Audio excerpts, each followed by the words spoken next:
Have you ever experienced a moment like this? You've done everything right. You prayed. You obeyed. You lived with reverence. Yet, without warning, your life spirals into total chaos. Even worse, when you need God to speak the most, He remains silent. If you think this, silence is proof of a failing faith. The book of Job reveals the exact opposite. Sometimes, God's silence is the very sign that you've been drawn into a cosmic level event. Humans are hardwired to believe one thing: the world should be calculable. Do good, get good results. Do bad, pay the price. We often reduce faith to this exact system. But the opening act of Job takes a blade to this mindset and cuts it wide open. Most people miss a crucial detail. Job was not an Israelite. He lived outside the law, outside the promised land, and outside the obey to be blessed framework. What does this mean? It means that long before the 10 Commandments, God was already answering a much deeper question. If there is no reward system, would humans still love God? Satan's challenge consists of a single question: does Job fear God for nothing? This wasn't just about Job. It was an attack on the very motive of devotion. God doesn't offer a defense or an explanation. He simply sets a boundary. You may go this far, but no further. Satan is not a free agent. Every strike occurs within the precise limits of God's sovereignty. Job lost his wealth, his children, and his health. But that's not what broke him. It was the silence. For 35 chapters, God said nothing.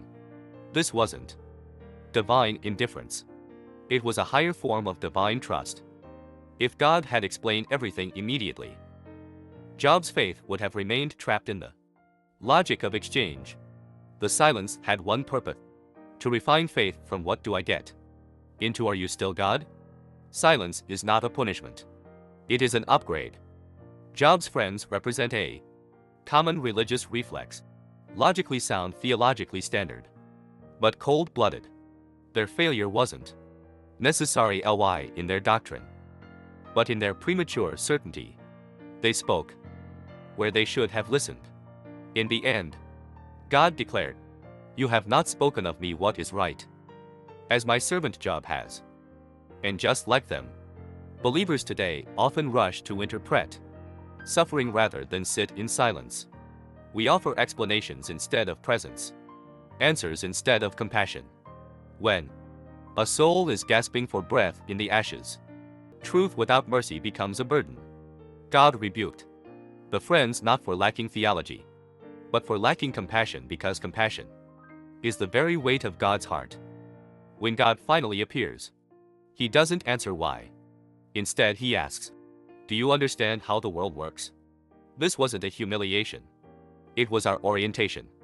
It was a reminder that the complexity of the universe far exceeds the reach of a human moral calculator. The whirlwind revealed how small Job's demands were and how narrow his frame of reference had become. He thought he stood as prosecutor, presenting his case before God, yet suddenly he found himself a fragile creature before the maker of galaxies. And in that moment, Job's faith shifted from "I believe because you understand" to "I believe even when he never will." Job lived and died without ever knowing about the conversation in heaven. He never knew he was chosen to prove to the spiritual realm that humans can love God for no reason at all. When he held on, he wasn't just fighting for himself, he was testifying for the very nature of faith. What pierces the heart is that God never revealed the truth to him on earth. Job left the world with questions, yet entered eternity with honor.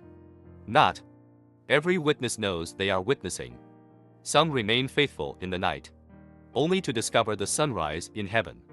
When God remains silent, it doesn't mean He is absent. It likely means He is using your life to answer a question far grander than your personal circumstances. God may not speak often, but He is never out of control. If Job could speak across the centuries, he might say, "Hold on, you have no idea who is watching your faith."